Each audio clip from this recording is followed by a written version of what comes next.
क्या हिंसा हुई है, लेकिन हिंसा करने वाले लोग चिन्हित हो जाए ना, जांच हो जाए ना, इसकी जांच सच है। हाँ बताइए। ठीक है, ओके। लेकिन अब यह भी सच है चंद्रशेखर भाई, उन सब पर नेशनल सिक्योरिटी एक्ट लगाने की तैयारी हो रही है। पुलिस प्रशासन कह रहा है एनएसए लगाएंगे इन सब के ऊपर जिन्होंने वहां पर गुंडा।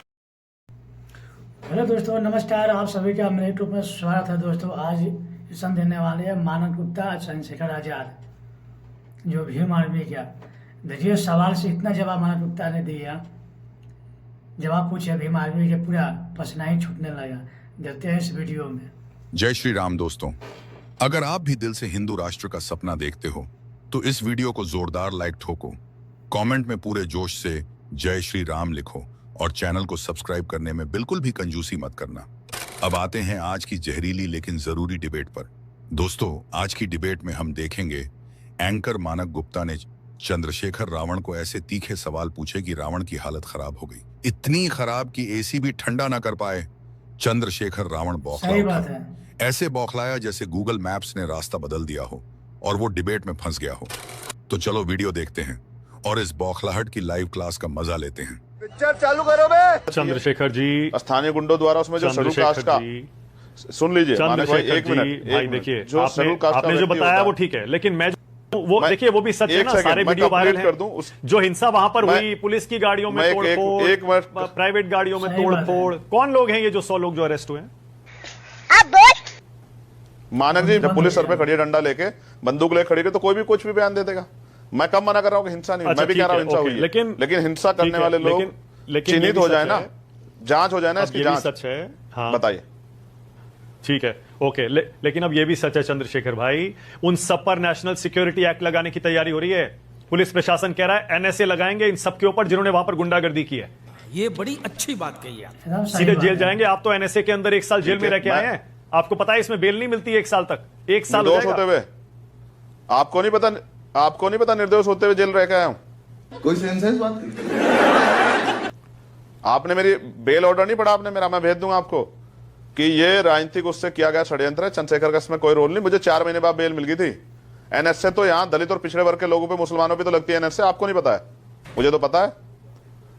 और मैं तो कह रहा हूं ना, लगाओ एनएसए, लगाओ ना, खत्म कर दो ना, मार दो जान से दलितों को। उत्तर प्रदेश में गुंडा राज है, उत्तर प्रदेश में।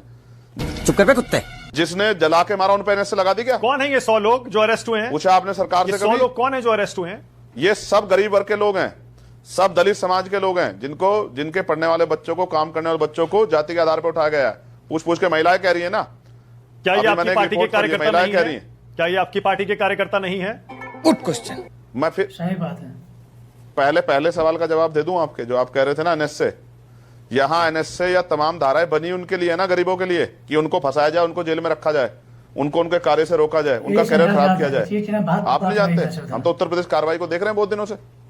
आप बताओ, आप क्या कह रहे हो? हमारे कार्यकर्ता? हाँ, हमारे बहुत सारे कार्यकर्ता हैं उनमें जिनको निर्दोषों को घर से उठाया गया है, जो मौके मौजूद भी नहीं थे, जो काम पे गए हुए थे, जो उस दिन नहीं थे फिर भी उठाए गए हैं। तू चुप रहे बाबा, तू चुप रहे। जिनके नाम लिखे गए, जो मेरे साथ भी थे, उनके भी नाम लिखे गए घटना में। मैं तो जानता हूं ना पुलिस किसके आधार पर काम करती है। अच्छा, ये बताइए, आपके खिलाफ योगी जी साजिश क्यों करेंगे? योगी आदित्यनाथ आपके खिलाफ साजिश क्यों करेंगे? बड़े महत्वपूर्ण सवाल पे आए मानक भाई, बड़ी मुश्किल से आते हैं पत्रकार, जो है ना, एंकर का भी बड़ी मुश्किल से आते हैं मुख्य सवाल पे। हमारे मतलब आपको मत सिखा। चल, आपको याद है हाथरस की घटना पे मुख्यमंत्री जी ने क्या आरोप लगाया था कि 100 करोड़ की फंडिंग हुई है भीम आर्मी को? याद है नहीं याद है आपके? भूले तो नहीं हो? भूले हो तो मैं याद दिला दूं मैंने क्या कहा था। मैं स्पष्टवादी आदमी हूं, हर बार इस तरह के कीचड़, इस तरह के आरोप लगते हैं। मैंने उस दिन भी कहा था, अगर 1 रुपए की फंडिंग साबित कर दी या 1 रुपया मेरे अकाउंट में साबित कर दे तो राजनीतिक संन्यास ले लूंगा, वरना मुख्यमंत्री जी माफी मांगे। मैं आपको फिर कह रहा हूं ना, अपराध सरकार करेगी, पुलिस की। अच्छा, आप बताओ, कानून का फेलियर नहीं है क्या? इंटेलिजेंस का फेलियर नहीं है क्या? इतने लोग इकट्ठा हो रहे थे, पुलिस को नहीं पता था क्या कर रही थी पुलिस? बोलने दे, तकलीफ हुआ है बेचारे। इतनी पुलिस मुझे रोकने के लगाई थी, इतनी पुलिस गांव में लगाई तो कुछ पता भी नहीं था। आप समझो ना, इसलिए साजिश की जा रही है कि जो प्रबुद्ध सम्मेलन हो रहे हैं ना, उस सम्मेलन से आजाद समाज पार्टी का कद बढ़ रहा है। मीडिया भी इस बात को कह रही है। और अभी तो 8 सम्मेलन हुए हैं, 9वें सम्मेलन की परमिशन जो गोरखपुर में थी कैंसिल की गई। आपको नहीं पता ना, मुझे पता है। चंद्रशेखर भाई, आप पर आरोप ये है, आजाद समाज पार्टी, आप पर आरोप ये है, बीजेपी लगा रही है, आपके विरोधी लगा रहे हैं, आप जातीय उन्माद फैला रहे हैं उत्तर प्रदेश में। अभी हाल में आपने वो कथावाचक वाली घटना भी देखी होगी, उसके बाद भी उसको भड़काने की, माहौल भड़काने की कोशिशें हुई। आप पर आरोप लग रहा है कि आप समाज में जहर फैला रहे हैं। फंस गया सी। जवाब दीजिए। अब नहीं बोलेंगे आप। ये फिर आप मानक भाई, जिस दिन से इस संघर्ष में उतरा हूं, काशीराम साहब का चेला हूं, साहब कहते थे समाज के लिए संघर्ष करने जाओगे, आरोप भी लगेगा, अपमान भी होगा, नुकसान भी होगा। आरोप तो पहले दिन से झेल रहा हूं। जिनके लिए लड़ता था उन्होंने कह दिया कि ये तो किसी दूसरी पार्टी का, संगठन का एजेंट है, उन्होंने भी साथ छोड़ दिया। लेकिन मैंने समाज का साथ नहीं छोड़ा कभी। मैंने समाज की लड़ाई लड़ी, 16 महीने जेल में रहा। ठीक है, ओके चंद्रशेखर भाई, ओके दो और मुद्दे हैं, ओके दो और मुद्दे हैं जिन पर आपकी राय बहुत जरूरी है। पहला, हाल में दत्तात्रेय होसबोले हैं, आरएसएस के सह कार्यवाह, उनकी तरफ से एक बयान आया, फिर उसको रिपीट किया शिवराज सिंह चौहान ने और फिर उपराष्ट्रपति ने। संविधान की प्रस्तावना से समाजवादी और धर्मनिरपेक्ष शब्द हटा देने चाहिए। इस पर खूब डिबेट चल रही है, आपकी राय क्या है? पहली बात मानक भाई, पहला जवाब दे दूं, उदाहरण नहीं छोड़ता हूं। आपने कहा ना कि आरोप लग रहे, आरोप तो बहुत लोगों पे लगते हैं ना। इस देश में कौन है कमजोर वर्ग का जिस पे आरोप नहीं लगे? बाबू साहब पे भी आरोप लगाए गए, काशीराम साहब पे भी आरोप लगाए गए, बेंजी पे भी आरोप लगे। कोई ऐसा है जिस पे आरोप ना लगे? हम जब अपने हक की बात करते हैं ना, हम पे आरोप ही लगते हैं। और अगर हम फिर सड़क पे लड़ने जाते हैं ना, तो हम गोलियों के शिकार भी होते हैं, हम पे झूठे मुकदमे भी लगते हैं, हमें जेलों में भी ठूसा जाता है। जेलों में हम ही भरे पड़े हैं, दलित मुसलमान पिछड़े, आप चेक कर लो ना। वाह क्या एक्टिंग कर रहा है। संविधान सबसे महान है और संविधान के आधार पे सब लोग चलें, देश चले, प्रदेश चले और जनता चले, तभी फायदा होगा देश को, तभी देश तरक्की करेगा, तभी। ठीक है, आप कह रहे हैं ओके ठीक है, बहुत बढ़िया बहुत बढ़िया। आपने कहा संविधान से चलेगा, बिल्कुल सही है। बीजेपी कहती है लेकिन ये समाजवादी के नाम पर जो देश चलाना चाहते हैं ये नमाजवादी हैं, ये शरिया से देश चलाना चाहते हैं। वक्फ कानून को संसद से पास किया गया, उसको फाड़ के फेंकने की बात कर रहे हैं। आपकी राय क्या है? बहुत अच्छी बात की आपने मानक भाई। आपने कहा ना कि वो कह रहे हैं समाजवादी नमाजवादी। आप मुझे बताओ, देश को बांटने वाले को, धर्म को बांटने वाले, जातियों को बांटने वाले, आप कह रहे हैं कि मैं बंटवारा कर रहा हूं, इस तरह के आरोप आपने कहा था कि आपके ऊपर लगा रहे हैं बीजेपी के लोग, आपके विरोधी लोग। तो जिसमें ताकत होती है उसके ऊपर आरोप लगते हैं ना। अरे कहना क्या चाहते हो? एक एक कार्यकर्ता, एक एक भाई, वो मेरा परिवार है जो जेल गया, जिनको निर्दोषों को भेजा, मैं उनके लिए लड़ूंगा खून के आखिरी कतरे तक। सड़क पे भी लड़ूंगा, कोर्ट में भी लड़ूंगा, जहां लड़ा जाता, अगर मुझे सब कुछ भी दांव पे लगाना पड़ा लड़ूंगा।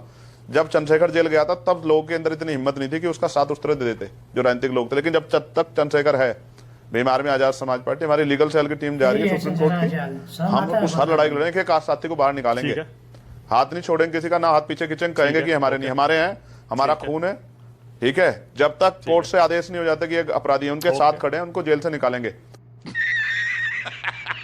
और अगर सरकार अन्याय करेगी तो लखनऊ में आंदोलन करेंगे और 2017 की तरह दिल्ली में करेंगे, जंतर मंतर पे आंदोलन। चैन से नहीं बैठेंगे, चैन से सोएंगे जब तक हमारे भाई बाहर नहीं आएंगे। ये बात आपके चैनल के माध्यम से कह रहा हूं। और जितना झूठ बोल सकती है सरकार, पुलिस बोल, चंद्रशेखर आजाद एविडेंस है हम पे। मानक भाई एक सेकंड, मानक भाई, थैंक यू। मैंने एक वीडियो लगाई पहली फुर्सत में निकल थी मानक भाई, मानक भाई एक मिनट दे दो, एक मिनट दे दो। मैंने एक वीडियो लगाई थी, इसमें पुलिस की मौजूदगी में वहां के स्थानीय लोग गार्ड मोटरसाइकिलें तोड़ रहे हैं, पुलिस भी तोड़ रही है। उन पर कार्रवाई कब होगी? उत्तर प्रदेश पुलिस ये भी बताए। जो पुलिस के साथ सैकड़ों लोग मिलकर मार रहे हैं लोगों को, उनकी गाड़ियां तोड़ रहे हैं, एक बच्चे की जान भी चली गई है। पुलिस में बयान दे रही है कि वो तो अलग हुई है। मेरे पास वीडियो इसकी भी, उसको भी मारा गया ना, मैं सब रखूंगा कोर्ट में और वहां के अधिकारियों पे मुकदमा करूंगा, वहां के कमिश्नर पे भी। और वो पुलिस और स्थानीय लोग जो सोच रहे हैं ना कि इन बच्चों को, दलितों को मार के बचेगा नहीं कोई भी, इनके खिलाफ कोर्ट जाऊंगा। माननीय सर्वोच्च न्यायालय है भी, उच्च न्यायालय है। अगर पुलिस नहीं सुनेगी, सरकार सुनेगी तो इस कोर्ट सुनेगा, कोर्ट में दरवाजा खटखटाएंगे हम लोग। अच्छा